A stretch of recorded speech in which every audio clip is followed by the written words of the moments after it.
Bismillahirrahmanirrahim. Ada seorang abid, ahli ibadah, zahid, orang yang zuhud. Dunia tidak masuk ke dalam hati. Dia bernama Ibrahim bin Adham. Dia dokter penyakit hati yang merusak hati, riya, sum'ah, penyakit sombong, angkuh, takbur. Lalu datang seorang laki-laki menemui Ibrahim bin Adham radhiyallahu an, bertanya, "Wahai Tuan Ibrahim bin Adham, aku ini pelaku dosa, banyak sekali perbuatan dosa. Dan aku ingin berhenti, kira-kira apa yang kira-kira bisa membuat aku berhenti dari dosa ini?"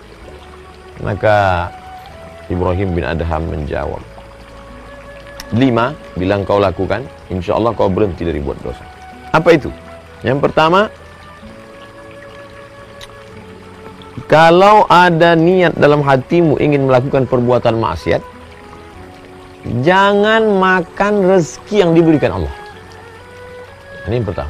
Setiap ada niat dalam hatimu ingin buat dosa, jangan makan rezeki yang diberikan Allah. Insya Allah kamu berhenti. Lama dia berpikir, paling lama tahan tidak makan tidak minum 2 hari. Setiap mau buat dosa, jangan makan rezeki yang diberikan Allah. Wah, jurus ampuh luar biasa dari seorang tabibul qalbi, obat penyembuh penyakit hati bernama Tuan Ibrahim bin Adham. Lalu apa lagi berikutnya? Jika engkau akan melakukan perbuatan dosa, jangan tinggal di negeri yang negeri itu milik Allah SWT. Ada niat dalam hatimu ingin buat dosa, ya tinggallah sejauh mata memandang, carilah permukaan bumi Allah, tapi yang bukan milik Allah. Tidak ada. Lillahi ma fis samawati wa ma fil ardh. Segala yang di bumi, segala yang di langit milik Allah Subhanahu. Wah, tidak bisa. Nampaknya tak ada peluang untuk buat dosa. Lanjutkan yang ketiga.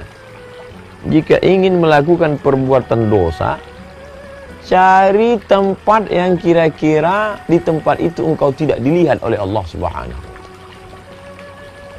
Lebih berat lagi. Wa huwa ma'akum aina ma kuntum. Dimanapun kamu berada, pandangan Allah, muraqabatullah, Allah senantiasa.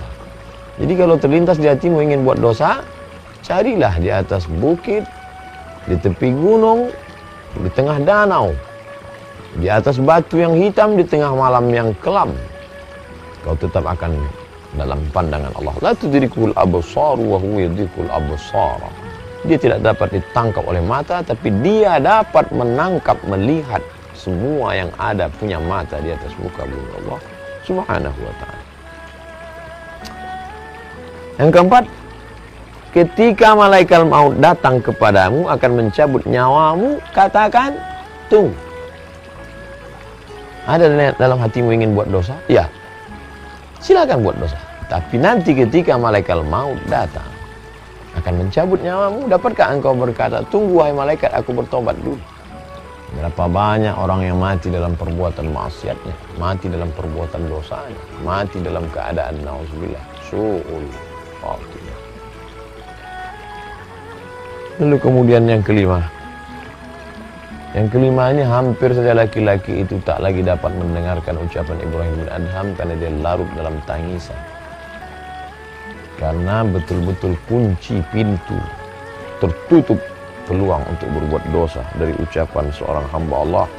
Mungkin dia tidak mendapatkan wahyu karena wahyu sudah terputus. Tapi dia diberikan Allah ilham, bisikan dalam hatinya. Yang kelima, ketika malaikat Zabaniyah datang untuk memasukkanmu ke dalam neraka jahanam, jangan engkau pergi bersama mereka. Siapa yang sanggup menolak? Ketika malaikat Zabaniyah menarik, menyeret, menggiring akan masuk ke dalam neraka, lalu kau berkata, aku tidak mau ikut dengan kalian. Siapa yang sanggup? Uli ajnihatin, malaikat makhluk bersayap, masna, 2, wa sulasa, 3, wa ruba', 4. Dan ketika sayap-sayapnya itu dia kepakkan seluas langit dan bumi, siapa yang sanggup menolak itu semua? Oleh sebab itu dia pun tersungkur dalam keadaan meneteskan air mata, takut kepada Allah SWT. Tak ada peluang untuk berbuat dosa. Renungan yang amat sangat mendalam dari dialog seorang hamba Allah yang abid, ahli ibadah, yang zahid, yang suci, hatinya bersih, sehingga Allah ilhamkan ke dalam hati itu jawaban-jawaban pamungkas, sehingga tak ada peluang sama sekali. Apa pelajaran yang dapat kita ambil? Mungkin ayat-ayatnya ada, hadis-hadisnya ada, tapi untuk meramunya menjadi sebuah formula amat sangat sulit. Tapi begitu Allah bukakan hati seorang hamba utuh, maka dapat dia menjawab dengan jawaban yang datang dari ilham yang dibisikkan oleh para malaikat, yang diberikan Allah Subhanahu wa ta'ala, sehingga kalimat yang datang dari hati itu masuk juga ke hati. Adapun yang dari mulut tak sampai ke telinga, jangankan masuk ke dalam relung hati yang paling dalam. Oleh sebab itu marilah kita merenung sejenak. Masih sanggupkah kita berbuat dosa padahal kita makan dari karunia Allah? Masih sanggupkah kita berbuat maksiat padahal yang kita injak bumi Allah? Masih sanggupkah kita melawan perintah Allah padahal negeri yang kita diami ini adalah semuanya kuasa Allah? Masih sanggupkah kita berkata, aku mau taubat tapi besoklah, padahal kalau mau malaikat maut mencabut nyawa kita hari ini, kita juga mati. Banyak orang yang mati dalam keadaan tertawa, mati dalam keadaan menonton TV, mati dalam keadaan tidur sehingga tidak terbangun lagi. Masih sanggupkah kita berkata, aku berbuat dosa tapi nantilah, padahal saat itu malaikat sudah lama mengintai kita.